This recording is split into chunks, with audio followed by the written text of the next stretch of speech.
राधे राधे सभी को। दोस्तों, सबसे पहले तो मैं आपसे रिक्वेस्ट करती हूँ कि हमारे चैनल को सब्सक्राइब कीजिए, वीडियो को लाइक और शेयर कीजिएगा। तो चलिए आज हम बात करेंगे तुलसी के बारे में, यानी तुलसी का जो पत्ता है उसके महात्म्य के बारे में। पद्म पुराण में भगवान शिव द्वारा तुलसी दल की महिमा का वर्णन है। भगवान शिव ने स्वयं कहा है, सब प्रकार के पत्तों और पुष्पों की अपेक्षा तुलसी ही श्रेष्ठ मानी गई है। तुलसी परम मंगलमयी, समस्त कामनाओं को पूर्ण करने वाली, शुद्ध श्री विष्णु को अत्यंत प्रिय और वैष्णवी नाम धारण करने वाली है। तुलसी संपूर्ण लोक में श्रेष्ठ, शुभ, भोग और मोक्ष प्रदान करने वाली है। भगवान श्री हरि ने पूर्व काल में संपूर्ण लोगों का हित करने के लिए तुलसी का वृक्ष रोपा था, यानी लगाया था।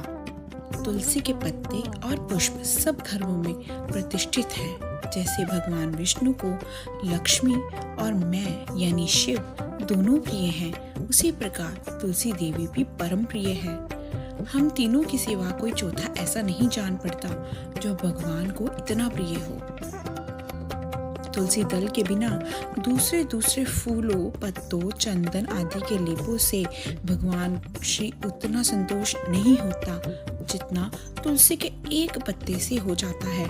जिसने तुलसी दल के द्वारा पूर्ण श्रद्धा के साथ भगवान का पूजन किया है, उसने दान, होम, यज्ञ और व्रत आदि से सब पूर्ण कर लिया। बता दे कि तुलसी दल से भगवान की पूजा करने पर कांति, सुख, भोग सामग्री, यश, लक्ष्मी, श्रेष्ठ कुल, शील, पत्नी, पुत्र, कन्या, धन, राज्य, आरोग्य, विज्ञान, वेद, वेदांत, शास्त्र, पुराण, तंत्र और संहिता सब कुछ शिव करत लगत समझाता हूँ। जैसे पुण्य लीला गंगा मुक्ति प्रदान करने वाली है, उसी प्रकार तुलसी भी कल्याण करने वाली है। यदि मंजरी युक्त तुलसी पत्रों को भगवान विष्णु की पूजा में इस्तेमाल किया जाए तो उसके पुण्य का फल वर्णन करना असंभव है। कहते हैं कि जहाँ तुलसी का वन है वहीं भगवान कृष्ण की समीपता है और वहीं ब्रह्मा और लक्ष्मी जी भी संपूर्ण देवताओं के साथ विराजमान होते हैं। इसीलिए अपने निकटवर्ती स्थानों में तुलसी देवी को रोककर उनकी पूजा करनी चाहिए। ऐसा भी माना गया है कि जो भी तुलसी के निकट बैठकर मंत्र उच्चारण करता है और अपने गुरु मंत्रों का भी जाप करता है तो वह उसके फल अनंत गुना फल देने वाला हो जाता है। प्रेत, पिशाच, कुष्मांड, ब्रह्म, राक्षस, भूत और दैत्य आदि सब तुलसी के वृक्ष से दूर भागते हैं। ब्रह्म हत्या आदि पाप और खोटे विचार से उत्पन्न होने वाले रोग, ये सब तुलसी वृक्ष के समीप नष्ट हो जाते हैं। जिसने श्री भगवान की पूजा के लिए पृथ्वी पर तुलसी का बगीचा लगा रखा है, उसने उत्तम दक्षिणाओं से युक्त 100 यज्ञों का विधिवत अनुष्ठान पूर्ण कर लिया है। शास्त्रों में माना गया है कि जो शालिग्राम शिलाओं पर चढ़े हुए तुलसी दल को प्रसाद के रूप में ग्रहण करता है, वह श्री हरि के सायुज्य को प्राप्त होता है।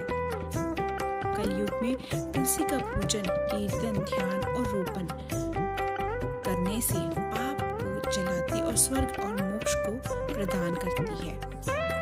श्राद्ध और यज्ञ आदि कार्यों में तुलसी का एक पत्ता महान पुण्य प्रदान करने वाला है।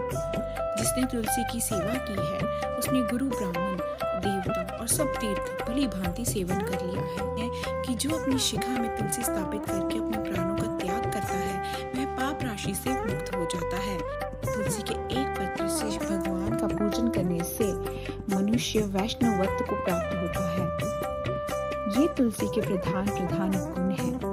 तुलसी के संपूर्ण गुणों का वर्णन तो बहुत ही अधिक समय लगाने पर भी नहीं हो सकता। जय श्री राधे।